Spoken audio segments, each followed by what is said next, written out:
नमस्कार दोस्तों, आप सभी को मेरा प्यार भरा राधे राधे। आज हम बात करने जा रहे हैं हमारी स्वामिनी सरकार और कान्हा की प्राणेश्वरी श्री राधा के बारे में। कुछ विद्वानों का मानना है कि राधा सिर्फ और सिर्फ एक काल्पनिक किरदार थी, लेकिन क्या वाकई ऐसा सच है? क्या सच में राधा केवल कल्पना मात्र थी? चूँकि दोस्तों मुझे और श्री किशोरी जी के अनन्य रसिक भक्तों को इससे कोई फर्क नहीं पड़ता है कि क्या कोई कह रहा है। बहरहाल हम भी जानेंगे कि किन सबूतों के तर्क पर कुछ लोग राधा रानी को काल्पनिक किरदार बता देते हैं, और इसके बाद जानेंगे कि राधा कोई काल्पनिक किरदार नहीं थी, वे असली ही थी। दोस्तों आज की वीडियो हम श्री किशोरी जी के भक्तों के लिए बेहद ही खास है, इसीलिए आप वीडियो को अंत तक जरूर देखें और बाद में से हर उस भक्त को शेयर कीजिए जो स्वामी जी के अनन्य भक्त हैं। तो चलिए वीडियो की शुरुआत करते हैं। श्री कृष्ण के जीवन का इतना महत्वपूर्ण चरित्र है राधा, और वेद व्यास जी जैसे महर्षि ने उनका उल्लेख नहीं किया। यहीं से कुछ बुद्धिजीवी राधा को काल्पनिक साबित कर देते हैं, लेकिन क्यों वेद व्यास जी ने कृष्ण की आत्मा मानी जाने वाली राधा जी का वर्णन श्री कृष्ण के सबसे प्रामाणिक ग्रंथ श्रीमद् भागवत में नहीं किया? तो दोस्तों इसके पीछे भी एक बहुत ही बड़ा गूढ़ रहस्य छुपा हुआ है, जिसे आज हम आपके सामने उजागर करने वाले हैं।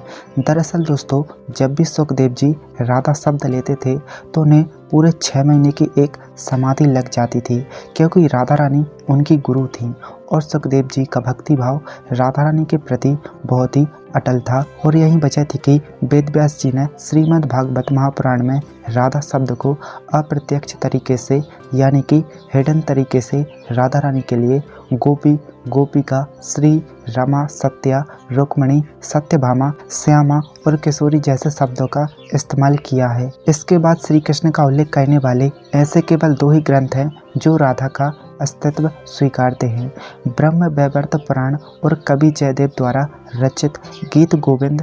इन दोनों में ही राधा का विस्तार से जिक्र मिलता है, लेकिन माइथोलॉजियन इसे पूरी तरह से सही नहीं मानते, क्योंकि ये ग्रंथ बाद में लिखे गए।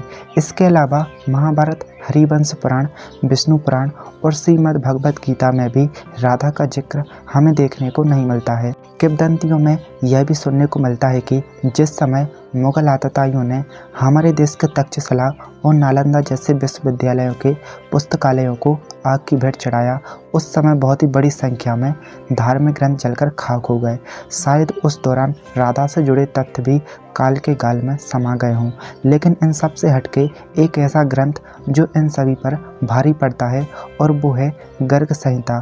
जी हाँ दोस्तों, द्वापर युग में महर्षि गर्ग यादव वंश के कुलगुरु रहे थे। जानकारी के मुताबिक इन्होंने ही श्री कृष्ण एवं श्री बलराम जी का नामकरण संस्कार किया था। इन्होंने ही गर्ग संहिता की रचना की, जिसमें कान्हा की लीलाओं का वर्णन किया है। इसमें राधा का चरित्र स्वतः ही ध्यान आकर्षित करता है। गर्ग संहिता में राधा जी के रूप और कृष्ण संग उनकी लीलाओं का विस्तार से वर्णन है। श्रीमद् भगवत गीता में राधा कृष्ण के रिश्ते पर जो बात एक सूत्र में पिरोकर कही गई है, गर्ग संहिता में उसे विस्तार दिया गया है। क्योंकि मुनि गर्ग स्वयं यदुवंशियों के कुलगुरु थे, तो वह राधा जैसे काल्पनिक पात्र का वर्णन कैसे कर सकते हैं? उनकी रचना पर संदेह का कारण ही नहीं बनता। तो दोस्तों इससे पूरी तरह से साबित होता है कि राधा रानी असली ही थी। लोग चाहे जो भी कहें, लेकिन राधा रानी के भक्तों को इस बात से कतई फर्क नहीं पड़ता है कि राधा काल्पनिक है या वास्तविक। उनके लिए तो बरसाना ही राधा का धाम है और उनकी भक्ति का स्वर्ग भी। दोस्तों आपको यह वीडियो कैसी लगी हमें कमेंट सेक्शन में अपनी राय जरूर दें, और अगर वीडियो आपको अच्छी लगी तो इसे लाइक, शेयर और चैनल को सब्सक्राइब करना बिल्कुल भी ना भूलें। साथ ही नोटिफिकेशन बेल को ऑन भी जरूर कर लें, ताकि हर एक नई वीडियो की नोटिफिकेशन सबसे पहले आपको देखने को मिले। तो चलिए दोस्तों मिलते हैं अगली वीडियो में, तब तक के लिए राधे राधे।